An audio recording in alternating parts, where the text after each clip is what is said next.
What happens to your back after 5 minutes on a hard surface? Right now, as you read this, your spine is being crushed. Not metaphorically, not gradually, actively, measurably right now, compressed under a load that exceeds what your body was designed to sustain for more than a few minutes at a time. And the longer you stay in that chair, the worse the number gets.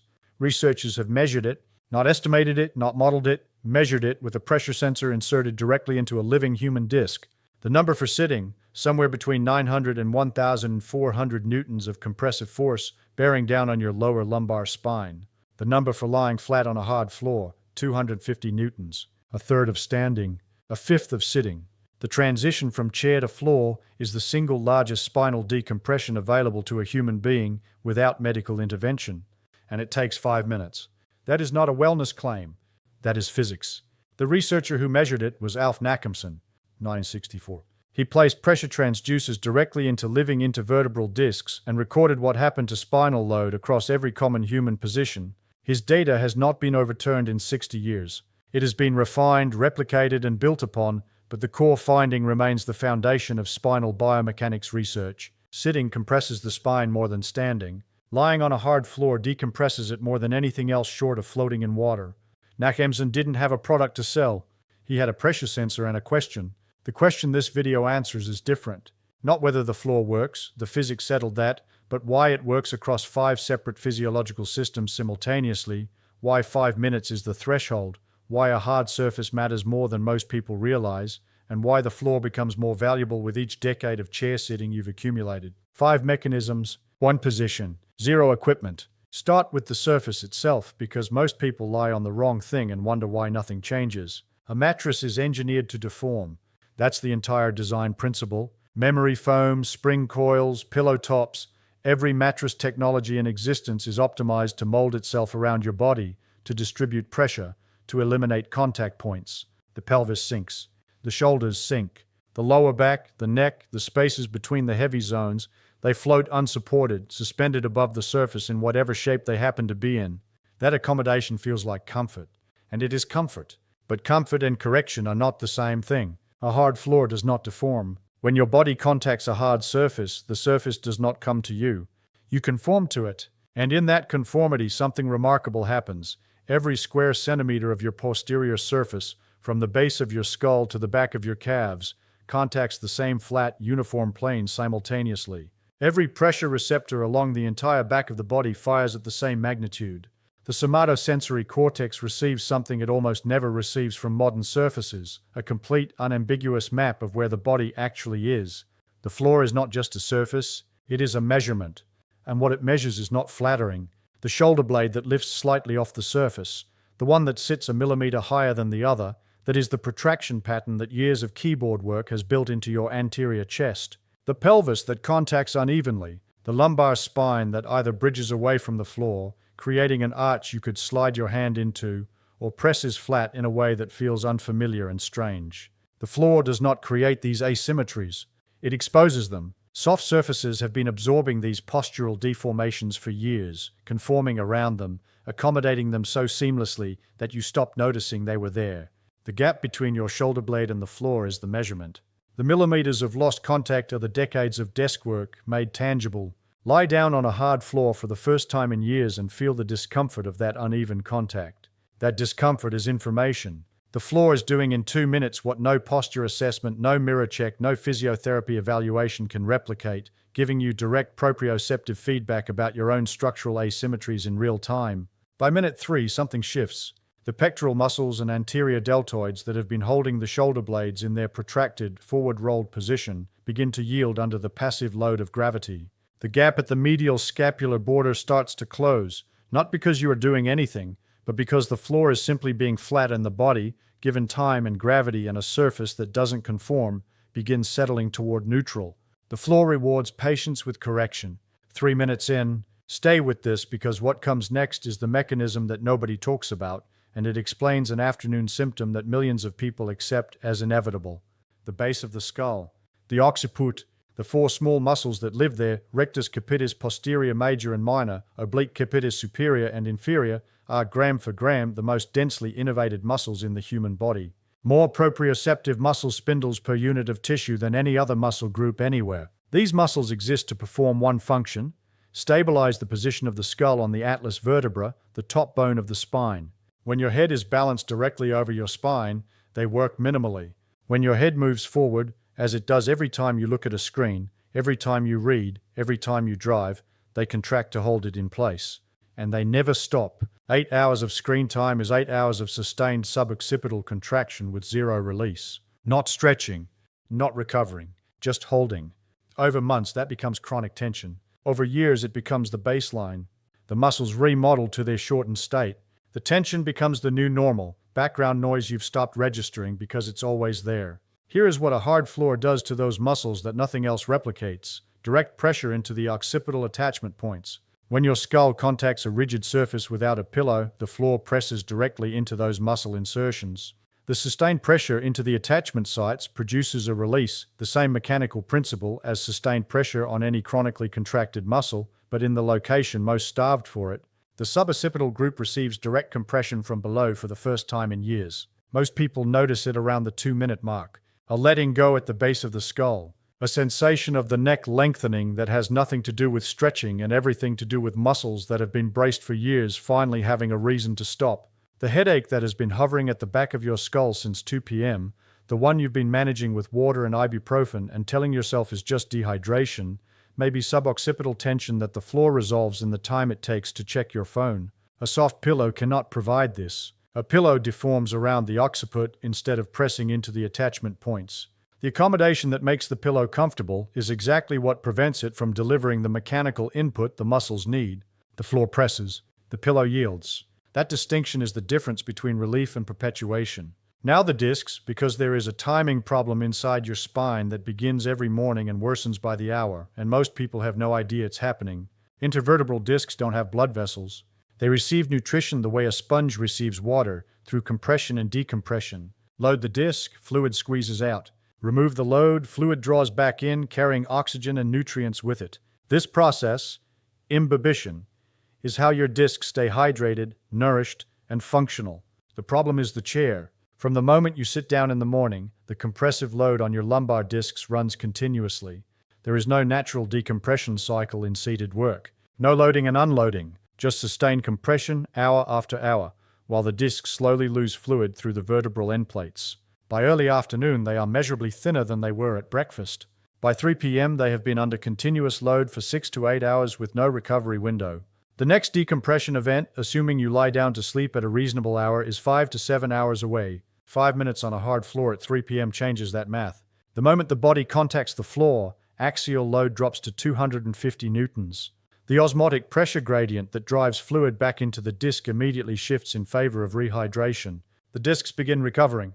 Not fully. 5 minutes is not 8 hours, but the partial recovery window arrives 6 hours early. The disc that has been compressed since 8 a.m. gets a midday intervention that would otherwise not exist, and this is where age makes the floor progressively more important, not less. Disc proteoglycan content, the molecules that give discs their water-attracting capacity, declines after 40. The rehydration that used to happen fully overnight becomes incomplete. The morning disc height that was fully restored at 25 is slightly less at 55. The overnight window that once provided complete recovery now provides less. The disc that needs rehydration most is the disc least equipped to pull water back in. A midday decompression window does not replace overnight recovery, but it reduces the deficit. And the older the disc, the more that reduction matters. 6 minutes in. Here's where it gets structural, and where most lower back pain explanations get it wrong. Every discussion of lower back pain eventually arrives at the same recommendation: stretch your hip flexors. And every person who has ever diligently stretched their hip flexors and continued to have lower back pain has discovered that the recommendation is incomplete. The psoas major is not a hip flexor in the conventional sense.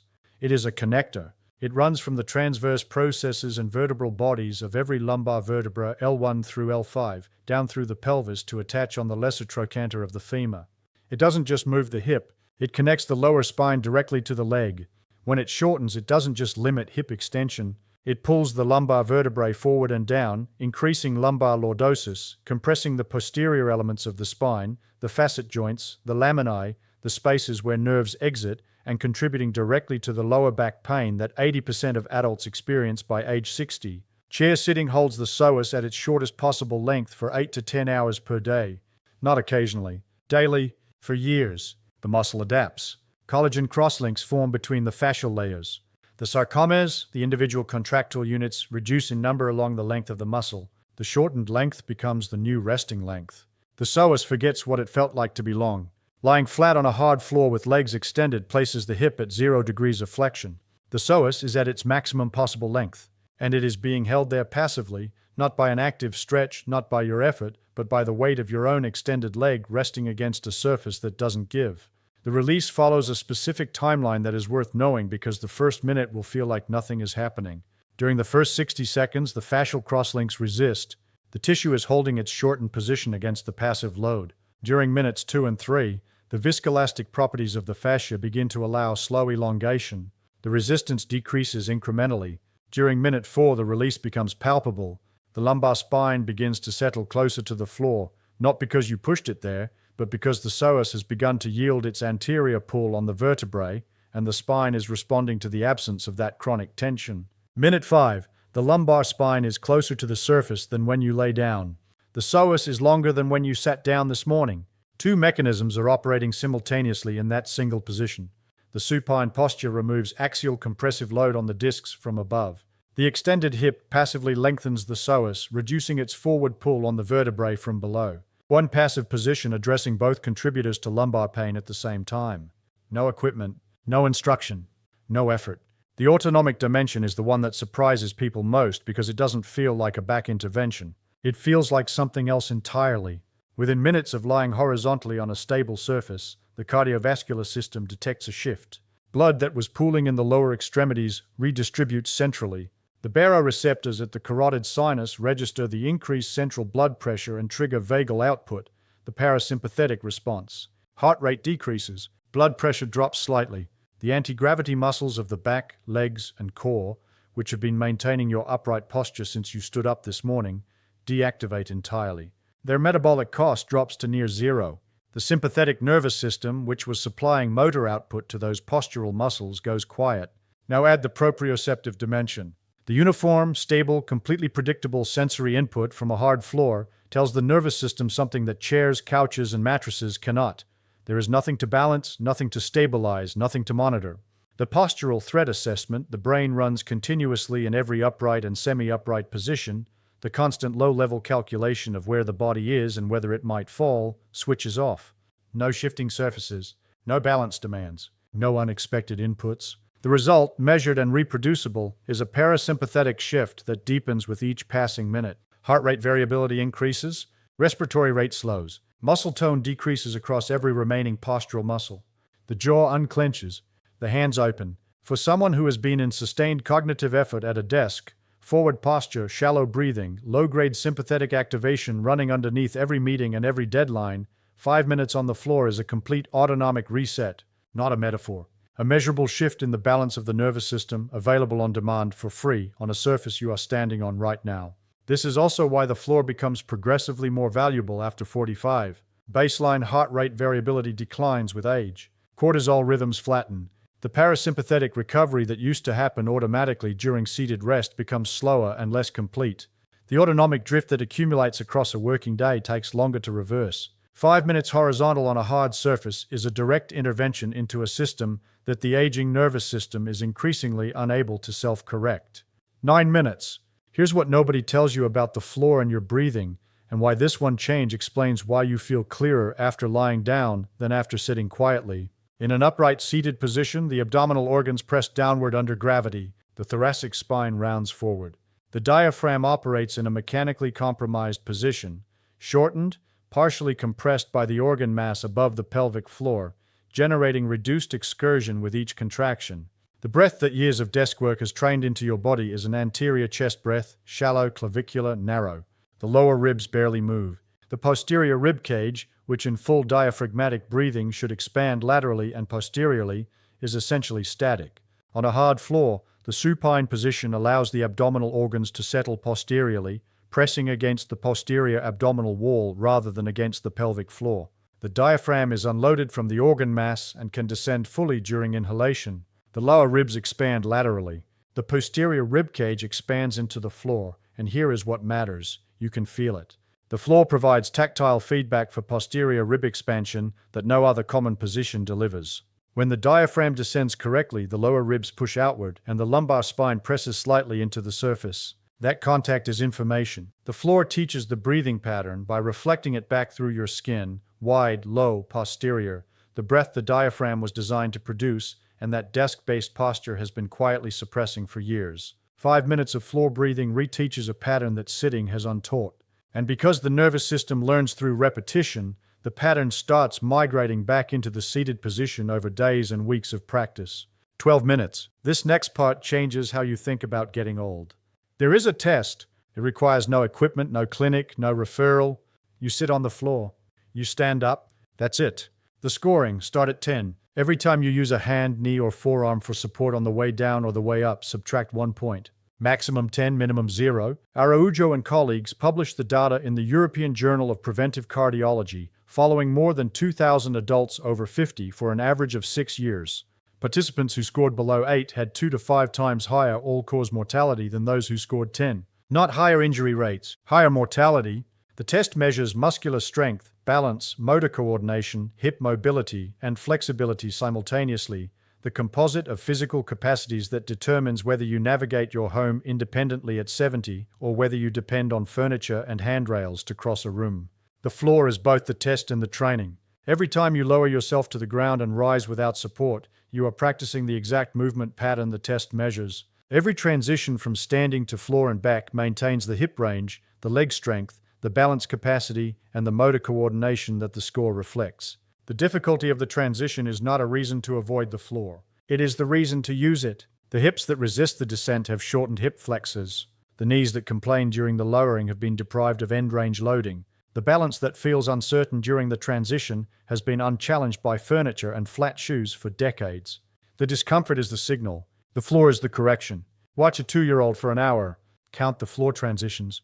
They happen dozens of times. Lying, rolling, sitting, rising, squatting, dropping back down without effort, without planning, without any sense that this requires something special. The hip joint cycles through its complete range continuously. The deep squat is default. The floor is home. Then watch when it stops. Somewhere between 5 and 10, the school desk replaces the floor. The chair replaces the squat. The deep hip positions are abandoned not through aging but through disuse. By 30, most adults have not voluntarily sat on the floor in years. By 50, many cannot. By 60, the floor has become a foreign surface, effortful, uncomfortable, avoided, and the avoiding has become the cause of the decline that makes it uncomfortable. The sit-rise score that predicts mortality at 60 did not begin declining at 60. It began declining the decade the floor disappeared from daily life. The protocol is simpler than you think, simpler than it deserves to be, given everything the previous 14 minutes have described. Hard surface, not carpet over concrete, that works. Not a thin yoga mat, that works too. The pressure distribution remains essentially uniform. Wood floor, tile, concrete, any rigid surface the body cannot deform. Lie on your back.